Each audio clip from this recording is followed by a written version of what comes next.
తన పిల్లల్ని ఈ విశ్వాస వీరులు ఆశీర్వదించారట.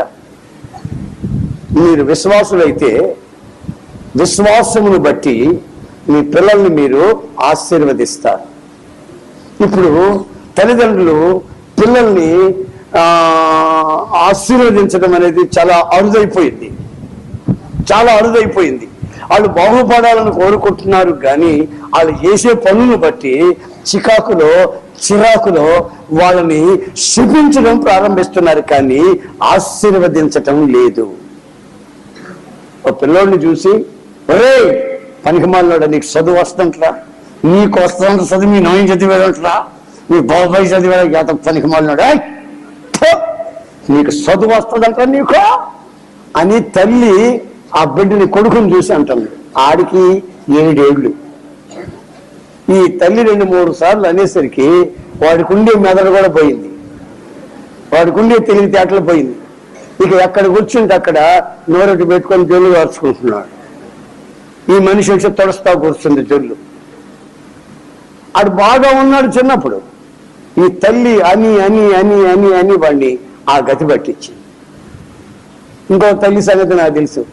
2 పిల్లలు, ఆడపిల్లలు. మీకు పెళ్ళిళ్ళు అవుతాయంటే, మీకు పెళ్ళిళ్ళు అవుతాయి, పనికి మాత్రం పెళ్ళిళ్ళు అవుతాయంటే మీకని మీరు ఇట్లాగే ఉండిపోవాల్సిందే. నేను చస్తే తెలుస్తుంది మీ సంగతే, మీరు చస్తే సంగతి తెలుస్తుంది, మీ గుణం దగ్గర మీరు నాశనం కాను అని ఇష్టం వచ్చేట్టుగా తిడతానే ఉంటుందండి పొద్దున్న సాయం దాకా.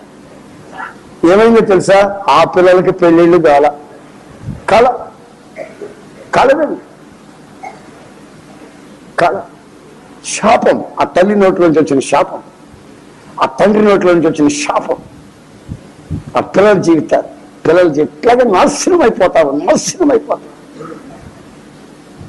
నీకు చదువు రాదు, నువ్వు పాస్ కావు, నువ్వు జబ్బొచ్చి పడుకుంటావు, అప్పుడు నీ గతి తెలుస్తుంది, నీ సంగతి తేలుస్తుంది, నువ్వు రావాలా, నీ పరిస్థితి చేత అడుక్కు తింటావు నువ్వు ఇంటింటికి వెళ్ళి అని నోట్లో ఎలా వస్తే అలాగా చికాగ్గా మాట్లాడే ప్రతి మాట పిల్లల జీవితాలకి శాపంగా మారిపోద్ది. కనుక విశ్వాసమును బట్టి పిల్లల్ని ఆశీర్వదించారట.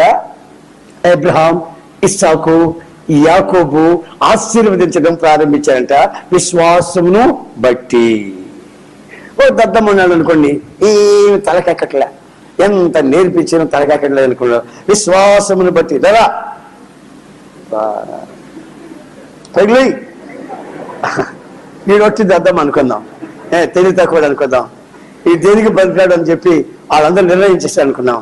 అప్పుడు నేను నా వాక్యం విని వాళ్ళమ్మ ఇక మీట ఈయన ఏమన్నాళ్ళు తెలుసా, రే నీకు చదువు రావట్లేదు కదా, వచ్చేస్తే ఇక మీట వచ్చేస్తే ఇప్పుడు నాకు వచ్చే 10 ఏళ్ళు అయిందిగా, వచ్చేస్తే బ్రహ్మాండంగా వచ్చేస్తే నువ్వు స్కూల్ ఫస్ట్ వస్తావురా, రే నువ్వు స్కూల్ ఫస్ట్ వస్తావు.